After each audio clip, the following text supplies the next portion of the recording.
नमस्कार दोस्तों। Mutual fund के जरिए स्टॉक मार्केट में इनडायरेक्टली इन्वेस्टमेंट किया जाता है। इसीलिए जैसे जैसे स्टॉक मार्केट का मूवमेंट होता है, चाहे स्टॉक मार्केट ऊपर जाए या स्टॉक मार्केट नीचे जाए, इसका एक डायरेक्ट कनेक्शन होता है। आपके म्यूचुअल फंड को जो रिटर्न मिलेगा, आपको बदले में जो आपको रिटर्न देगा म्यूचुअल फंड, उसके साथ इसका डायरेक्टली कनेक्शन होता है। यानी अगर स्टॉक मार्केट ऊपर जा रहा है तो आपका म्यूचुअल फंड का रिटर्न भी ऊपर जाएगा, और उसी तरह अगर स्टॉक मार्केट नीचे जा रहा है तो आपका म्यूचुअल फंड नीचे जाएगा। तो इसका मतलब क्या है कि जो आपका म्यूचुअल फंड के रिटर्न्स हैं वो डायरेक्टली कनेक्टेड होते हैं स्टॉक मार्केट के साथ में, क्योंकि ये इनडायरेक्टली स्टॉक मार्केट में ही इन्वेस्टमेंट करते हैं। तो जो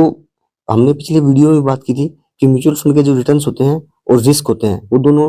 एक साथ चलते हैं। तो आपको अगर रिटर्न्स अपने बढ़ाने हैं तो आपको उस म्यूचुअल फंड के रिस्क भी पता होने चाहिए कि म्यूचुअल फंड क्या क्या रिस्क उठा रहा है। और म्यूचुअल फंड के रिस्क के बारे में हमने पिछली वीडियो में बात की थी अल्फा रेशियो के बारे में, कि अल्फा रेशियो आपको जानना क्यों जरूरी है म्यूचुअल फंड में जब आप इन्वेस्टमेंट करते हैं तो, और अल्फा रेशियो का हमारे इन्वेस्टमेंट के लिए क्या यूज है। इस वीडियो में हम बात करेंगे बीटा रेशियो के बारे में, कि बीटा रेशियो क्या होती है और ये हमें कैसे बताती है कि म्यूचुअल फंड का रिस्क क्या है। जब भी हम कोई इन्वेस्टमेंट प्लान करते हैं, म्यूचुअल फंड हो या कोई भी हो, अगर हमें वो जो इन्वेस्टमेंट है वो लगातार स्टेबल रिटर्न दे रहा है, एक कंटिन्यूअस रेट से रिटर्न दे रहा है, स्टेबल रिटर्न जिसको बोल सकते हैं हम, अगर वो हमें स्टेबल रिटर्न दे रहा है तो वो सबसे बेस्ट माना जाता है इन्वेस्टमेंट। लेकिन अगर वही कोई इन्वेस्टमेंट है जो लगातार ऊपर नीचे होता जा रहा है, और चाहे वो रिटर्न ज्यादा ही दे, लेकिन वो रिटर्न यानी कि जिसको हम वोलेटाइल बोल सकते हैं, यानी बहुत ज्यादा उतार चढ़ाव होता है, वो जो है इन्वेस्टमेंट है वो रिस्की बोला जाता है। क्योंकि हमको स्टेबल रिटर्न चाहिए जिससे कि हम कैलकुलेट कर सकें और अपना फ्यूचर जो है प्लान कर सकें इन्वेस्टमेंट के साथ में।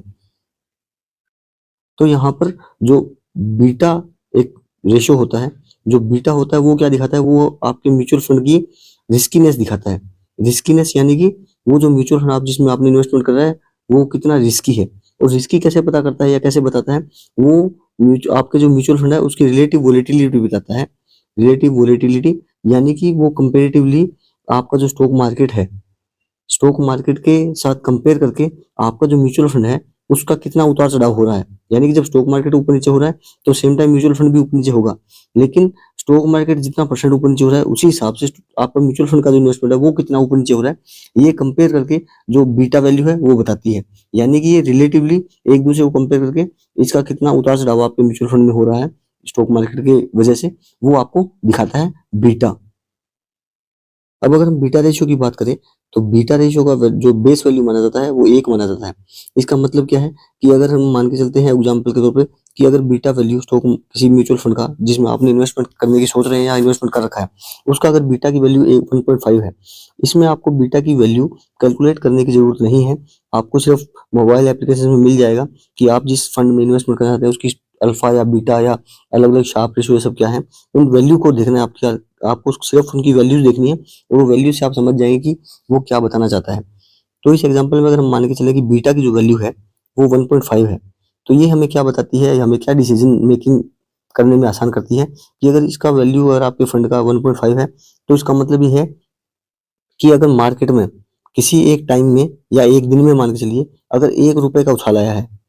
1 रुपए का उछाल आएगा, तो मार्केट में 1 रुपए के उछाल के साथ साथ, क्योंकि ये मार्केट की जो वोलेटिलिटी है उसको कंपेयर करके फंड की वोलेटिलिटी के साथ कंपेयर करता है, तो जब 1.5 रुपीज की वो है 1.5,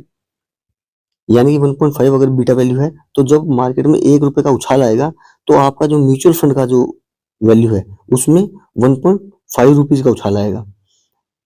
ये तो एक अच्छी बात है कि जब मार्केट ऊपर जाता है तो आपको 1 रुपए के बदले में 1.5 रुपए मिल रहा है, लेकिन ये तभी अच्छा है जब रिटर्न पॉजिटिव में जा रहा हो। लेकिन उसी के मुकाबले अगर हम मार्केट को नेगेटिव साइड में देखें, अगर मार्केट 1 रुपए नीचे गिर रहा है तो उस केस में आपका जो वैल्यू है या म्यूचुअल फंड है वो 1.5 रुपीज नीचे गिरेगा। यानी कि इस केस में जो आपका जो रिटर्न है वो मार्केट के मुकाबले में बहुत ज्यादा नीचे गिर जाएगा। जब मार्केट 1 रुपए से नीचे गिरेगा और बीटा क्योंकि 1.5 है तो आपका जो म्यूचुअल फंड है वो 1.5 रुपीज नीचे गिरेगा। तो इसका मतलब क्या है कि ये जो इन्वेस्टमेंट है हमारे लिए रिस्की हो जाता है, क्योंकि यहाँ पे जो आपका जो रिटर्न है वो कंटिन्यूसली फ्लक्चुएट हो रहा है, बहुत ज्यादा मार्केट के मुकाबले में ज्यादा फ्लक्चुएट हो रहा है। इसीलिए जो भी म्यूचुअल फंड में इन्वेस्टमेंट करते हैं उनके लिए एक थंब रूल है कि जब भी बीटा का वैल्यू अगर 1 रुपए से ज्यादा है यानी +1 है, तो वो इन्वेस्टमेंट का जो टूल है या फंड है वो रिस्की माना जाता है, और अगर 1 से कम है तो वो सेफ माना जाता है। तो इसके लिए जब भी आप इन्वेस्टमेंट प्लान करते हैं तो आपको बीटा की वैल्यू ध्यान रखनी है, क्योंकि 1 से इसका जो बीटा का वैल्यू है वो बेस 1 माना जाता है, और 1 से ज़्यादा अगर आपके फंड की बीटा की वैल्यू है तो इसका मतलब क्या है कि वो बहुत ज़्यादा वोलेटाइल है, यानी वो मार्केट के मुकाबले में बहुत ज़्यादा ऊपर नीचे होता है और उसका उतार चढ़ाव बहुत ज़्यादा आता है। तो इसका मतलब क्या है, उसमें रिस्क भी ज़्यादा रहेगा।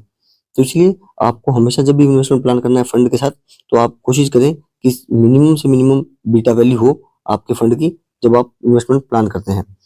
उसी तरह अगर हम दूसरा एग्जांपल लेते हैं, मान के चलिए यहाँ पे जो आपकी बीटा की वैल्यू 1.5 की जगह पे 0.7 है, तो उस केस में क्या होगा कि जब मार्केट 1 रुपया ऊपर जाएगा तो आपका म्यूचुअल फंड जो है वो 0.7 रुपये ऊपर जाएगा, यानी कि कम रिटर्न मिल रहा है आपको। लेकिन जब उसके अपोजिट में जब मार्केट 0.7 1 रुपया जो है, मार्केट जब नीचे गिरेगा तो आपका जो इन्वेस्टमेंट है वो सिर्फ 70 पैसा ही नीचे गिरेगा। तो इस केस में क्या होगा कि आपका जो रिटर्न है वो